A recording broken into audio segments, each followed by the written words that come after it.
할렐루야, 승리하신 주님을 찬양합니다. 하나님 12시 기도에 나오신 여러분을 주님의 이름으로 축복합니다. 오늘 하나님께서 우리에게 주신 말씀은 요한계시록 1장 9절에서 20절까지 말씀입니다. 나 요한은 너희 형제요 예수의 환난과 나라와 참음에 등장하는 자라. 하나님의 말씀과 예수를 증언하였으므로 말미암아 밤모라 하는 섬에 있었더니 주의 날에 내가 성령에 감동되어 내 뒤에서 나는 나팔 소리 같은 큰 음성을 들으니 이르되 네가 보는 것을 두루마리에 써서 에베소, 서머나, 버가모, 두아디라, 사대, 빌라델비아, 라오디게아 등 7교회에 보내라 하시기로 몸을 돌이켜 나에게 말한 음성을 알아보려고 돌이킬 때에 7 금촛대를 보았는데 촛대 사이에 인자 같은 이가 발에 끌리는 옷을 입고 가슴에 금띠를 띠고 그의 머리에 털의 휘기가 흰 양털 같고 눈 같으며 그의 눈은 불꽃 같고 그의 발은 풀무불에 단련한 빛난 주석 같고 그의 음성은 많은 물소리와 같으며 그의 오른손에 7 별이 있고 그의 입에서 좌우에 날선 검이 나오고 그 얼굴은 해가 힘있게 비치는 것 같더라. 내가 볼 때에 그의 발 앞에 엎드러져 죽은 자 같이 되매 그가 오른손을 내게 얹고 이르시되 두려워하지 말라. 나는 처음이요 마지막이니 곧 살아있는 자라. 내가 전에 죽었었노라. 볼지어다 이제 세세토록 살아있어 사망과 음부의 열쇠를 가졌노니 그러므로 네가 본 것과 지금 있는 일과 장차 될 일을 기록하라. 네가 본 것은 내 오른손에 7 별의 비밀과 또 7 금촛대라. 7 별은 7 교회의 사자요 7 촛대는 7 교회니라. 아멘. 생명의 삶 일정으로는요, 어제부터 요한계시록을 보기 시작했습니다. 그리고 오늘 본문은 하나님께서 요한에게 환상을 통해 7 교회에게 보내실 내용을 말씀하신 건데요. 먼저 9절을 보시면 이렇게 말씀했죠. 나 요한은 너희 형제요 예수의 환난과 나라와 참음에 동참하는 자라. 하나님의 말씀과 예수를 증언하였으므로 말미암아 밤모라 하는 섬에 있었더니. 원래 보통 신약 성경에서 서신서 말씀을 보면요, 자신을 소개할 때 사도를 많이 사용합니다. 그런데 요한은 지금 자신을 형제라고 표현을 한 겁니다. 당시에는 정말 신앙을 지킨다는 이유로 성도는 환난과 시련을 당했거든요. 마찬가지로 요한도 당시에 박해를 받고 있었는데, 요한이 있던 밤모섬은 에베소에서 90km가 떨어져 있고요. 또 그 섬은 당시 로마 시대에 종교범, 정치범을 귀양 보냈던 유배지였습니다. 그러다 보니까 요한도 지금 다른 성도들과 같이 박해를 당하고 있었기 때문에 사도라는 호칭보다 형제라는 단어를 사용하면서 I am with you. 저도 여러분과 함께 고난에 참여하고 있어요. 라고 말하며 위로하고 있는 거죠. 자, 그렇게 고난당하고 있는 요한에게 신비한 일이 생기게 됩니다. 본문 10절과 11절 말씀 한번 보실까요? 주의 날에 내가 성령에 감동되어 내 뒤에서 나는 나팔 소리 같은 큰 음성을 들으니 이르되 네가 보는 것을 두루마리에 써서 에베소, 서머나, 버가모, 두아디라, 사대, 빌라델비아, 라오디게아 등 7 교회에 보내라 하시기로. 자, 일단 지금 밤모섬에 갇혀있는 요한의 상태는 어떻습니까? 자신도 박해와 고난을 당하고 있는데 요한은 현재 자신의 상태를 내가 성령에 감동되어 있다라고 하는 겁니다. 그리고 나팔 소리 같은 큰 음성이 들렸는데 그 음성은 요한에게 네가 보는 것을 두루마리에 써서 7 교회에 보내라고 명령한 거죠. 여기 나오는 나팔 소리는요, 성경에서는 보통 예수 그리스도의 재림을 말할 때 자주 사용하는 단어입니다. 그러니까 비록 요한의 육신은 지금 밤모라는 섬에 갇혀 있는 신세였지만 그는 성령에 감동되어 하나님의 음성을 듣고 있었던 겁니다. 솔직히 우리는 때때로 이 땅의 삶이 고단할 때마다 또 힘들 때마다 우리가 사실 하나님께서 나와 동행한다는 생각보다 평안하고 또 은혜 넘친다고 생각될 때, 편안할 때 주님께서 나와 동행한다고 생각하는 경향이 좀 있지 않습니까? 그런데 정작 하나님은 우리의 상황과 또 환경에 상관없이 언제나 우리와 동행하고 계시는 분이시거든요. 그래서 임마누엘 하나님이시잖아요. 요한도 보십시오. 요한은 비록 상황으로는 유배당한 상황이었습니다. 하지만 그는 지금 성령에 감동되어 하나님의 음성을 듣고 있었던 거예요. 그리고 여러분, 이와 같이 우리도 지금 여러분 각자에게 처해진 상황이 다 다르겠습니다만, 그게 혹시 고난의 상황일지라도 그곳에 성령님이 함께 하신다면요, 우리는 평안을 누릴 수 있습니다. 그리고 이제 본문은 이어서 하나님께서 요한에게 보여주신 환상들에 대해서 말씀을 합니다. 12절 13절 말씀 한번 보실까요? 몸을 돌이켜 나에게 말한 음성을 알아보려고 돌이킬 때에 7 금촛대를 보았는데 촛대 사이에 인자 같은 이가 발에 끌리는 옷을 입고 가슴에 금띠를 띠고 했습니다.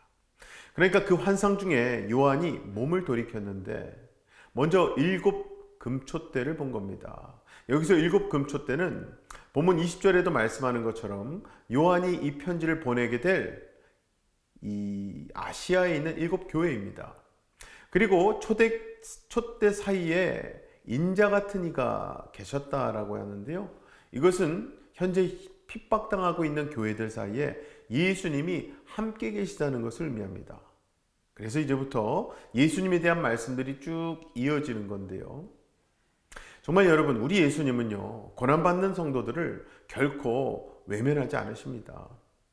물론 우리 현실의 삶 속에서 때때로 주님은 침묵하시기도 하고, 그래서 우리는 주님이 나를 지키고 인도하지 않으신다고 생각할 수 있어요. 하지만 사실 주님은 매 순간 우리를 감찰하시고요, 무엇보다 우리와 동행하고 계심을 믿으시기 바랍니다.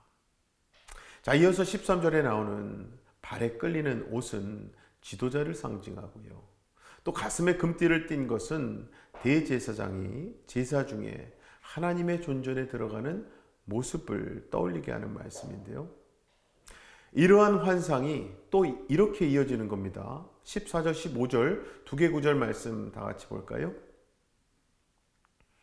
그의 머리와 털의 희기가 흰 양털 같고 눈 같으며 그의 눈은 불꽃 같고 그의 발은 풀무불에 단련한 빛난 주석 같고 그의 음성은 많은 물소리와 같으며. 여기서 말하는 흰 털과 같은 머리카락은요, 성자 하나님으로서의 모습을 의미합니다. 그리고 불꽃 같은 눈은 모든 악에 대한, 어둠에 대한 하나님의 심판을 의미해요. 그리고 또 주석 같은 발은 엄청난 능력을 가진 권능자, 전능하신 하나님을 의미합니다. 자, 그리고 이렇게 외형적인 묘사에 이어서 이제 음성에 대한 묘사가 이어지잖아요. 15절 끝에 보시면은 그리스도의 음성이 많은 물소리와 같다고 표현했습니다.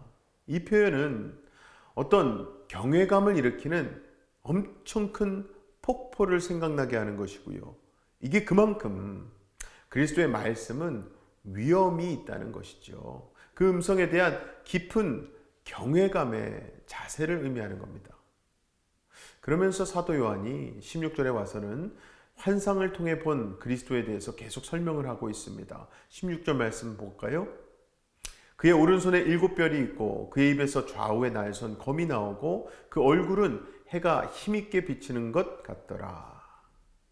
자, 일단 여기서 그의 오른손에 7별이 있다고 하는데요, 원래 성경에서 7별이라고 할 때는 본문 20절에서 설명하는 것과 같이 7 교회의 사자를 의미합니다. 즉 교회의 사자들이 주님의 오른손에 있다는 거예요. 그것은 곧 주님이 교회와 함께 하시고 그들 가운데서 보호하고 계심을 뜻합니다. 또한 그의 입에서 좌우의 날선 검이 나온다라고 하는 표현은요, 예수님의 말씀은 좌우의 날선 검처럼 강력하다는 것을 의미하는 거죠. 즉 심판자로서의 예수 그리스도를 의미하는 겁니다. 그리고 얼굴이 해가 힘있게 비치는 것 같더라 했어요. 이것은 빛 되시는 예수 그리스도의 존재 그 자체를 표현한 거예요. 이 말씀은요, 이게 마치 예전에 변화산에서 요한이 변형 되신 예수님을 보았을 때와 비슷한 묘사인 겁니다. 그때 당시 상황의 말씀이죠. 마태복음 17장 1절과 2절 말씀 다 같이 보겠습니다. 엿새 후에 예수께서 베드로와 야고보와 그 형제 요한을 데리시고 따로 높은 산에 올라가셨더니 그들 앞에서 변형되사 그 얼굴에 해같이 빛나며 옷이 빛과 같이 이어졌더라. 자, 그렇다면 이러한 엄청난 환상을 보게 된 요한의 상태는 어땠을까요? 어떻게 요한은 반응했을까요? 17절 18절 말씀 한번 볼까요? 내가 볼 때에 그의 발 앞에 엎드러져 죽은 자 같이 되매 그가 오른손을 내게 얹고 이르시되 두려워하지 말라. 나는 처음이요 마지막이니 곧 살아있는 자라. 내가 전에 죽었었노라. 볼지어다 이제 세세토록 살아있어 사망과 음부의 열쇠를 가졌노니 했습니다. 자, 그러니까 지금 요한은요, 이 엄청난 환상을 볼 때 엎드러져 죽은 자 같이 되었다라고 한 겁니다. 이러한 표현은 원래 정말 엄청난 환상을 목격했을 때 성경에서 종종 사용되는 표현이거든요. 예를 들어서 에스겔서 1장 28절 보시면 그 사방 광채의 모양은 비 오는 날 구름에 있는 무지개 같으니 이는 여호와의 영광의 형상의 모형이라. 내가 보고 엎드려 말씀하시는 이의 음성을 들으니라 했습니다.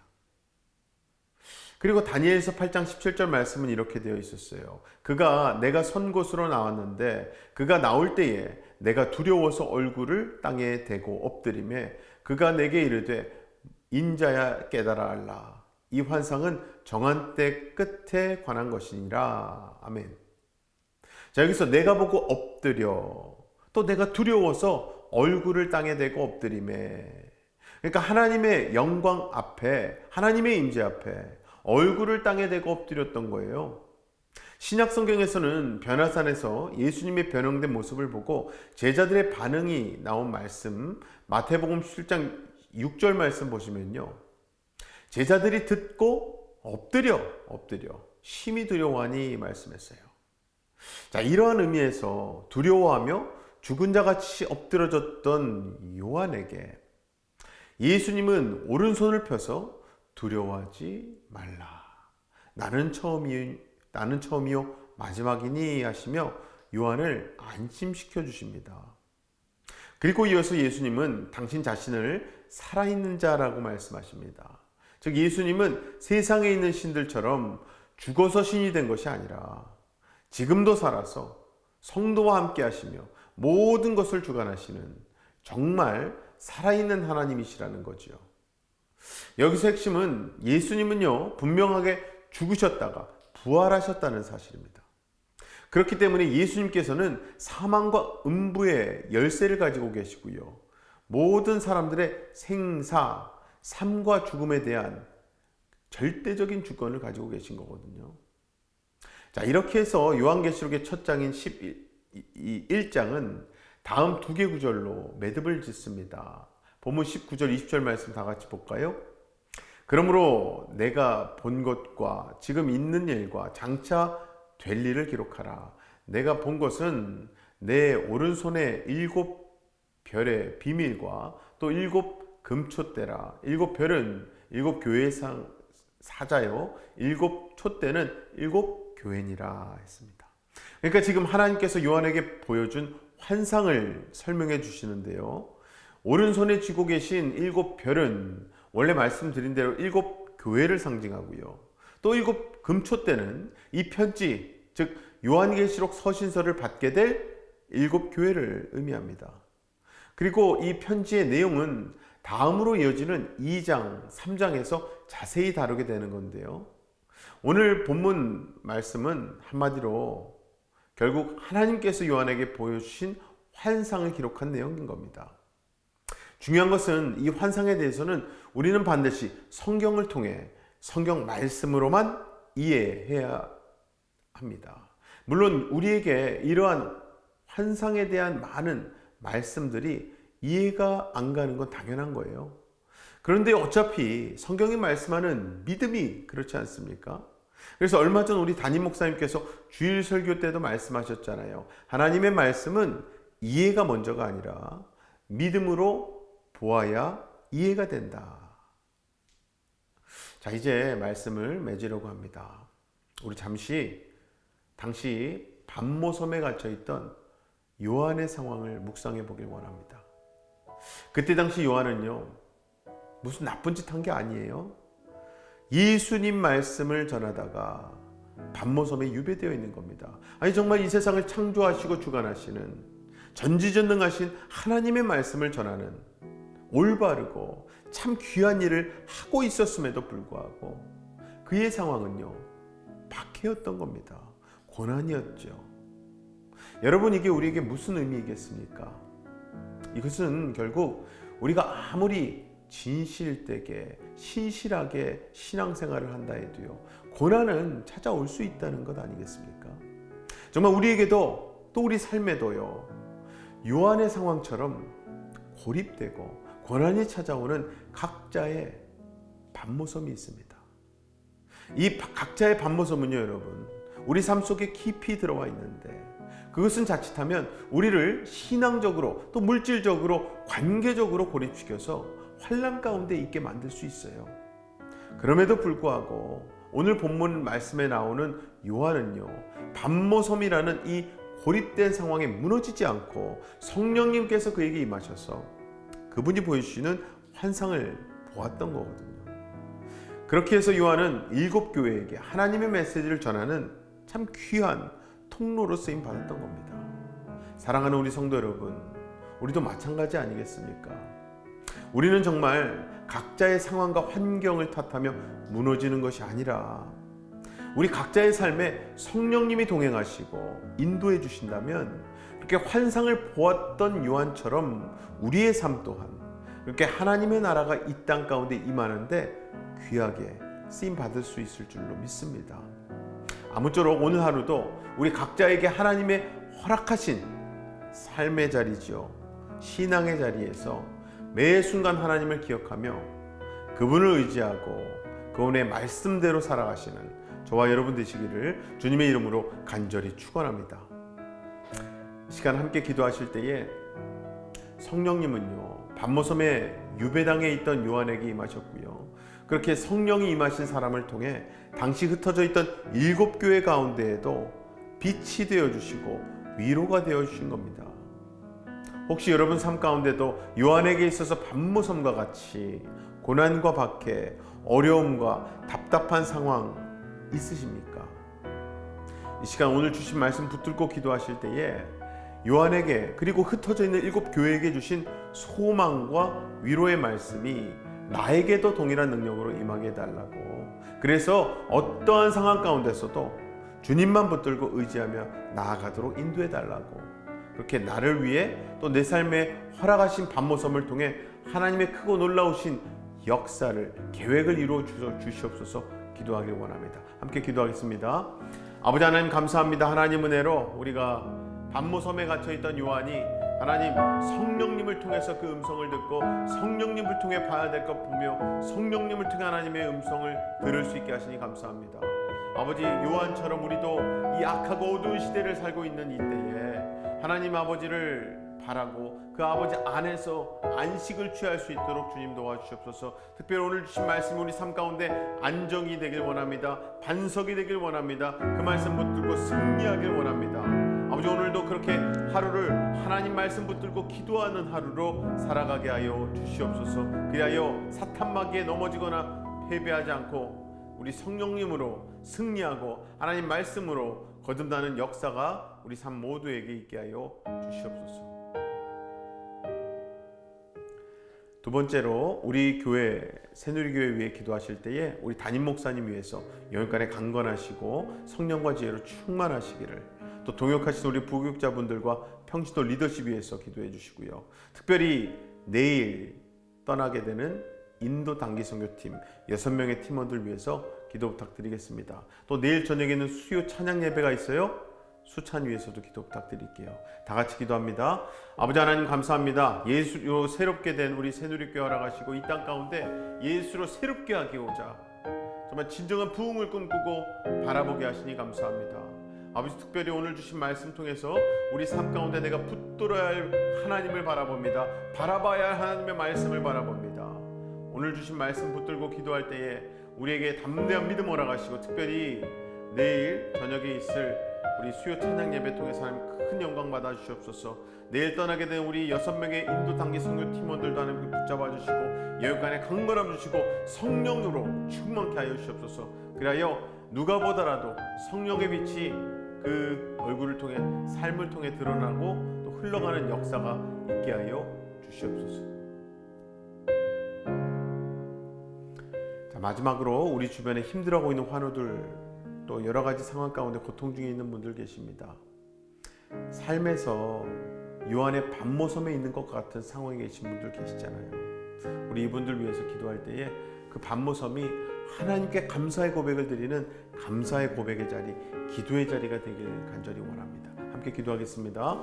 아버지 하나님 감사합니다. 하나님 은혜로 우리가 질병 중에 또 투병 중에 고통 중에 있는 분들을 놓고 기도하게 하시니 감사합니다. 우리 심령 가운데 하나님 믿음을 허락하셔서 반드시 하나님께서 치유하시고 회복시키시고 구원하여 주시옵소서. 그것을 믿음으로 붙들고 기도할 수 있게 하시고 그 믿음 가운데 어떤 영혼도 시험에 들거나 낭망치 않고 하나님 붙들고 담대하게 치료받게 하시고 치유받게 하시고 쓰임받게 하여 주시옵소서. 특별히 우리 목장 하나님께서 너무나도 사랑하셔서 하나님 정말 서로 위해서 기도케 하시고 병의 나음을 놓고 기도케 하시니 감사합니다.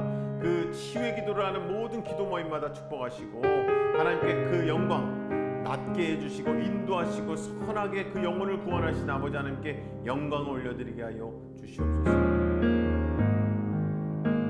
아버지 하나님 감사합니다. 하나님 은혜로 오늘도 우리가 말씀 가운데 온전히 서게 하시고 말씀으로 인해 우리가 다시금 어디에 서야 하고 무엇을 듣고 표현해야 될지를 알려주시니 감사합니다. 우리를 통해서 진정한 하나님의 은혜가 흘러가길 원합니다. 우리를 통해 하나님 말씀이 이 땅 가운데 이루어지는 것을 경험하길 원합니다. 어느 곳에 가나 하나님 말씀 담대하게 증거할 수 있도록 우리의 마음을 입술을 주장하여 주시옵소서.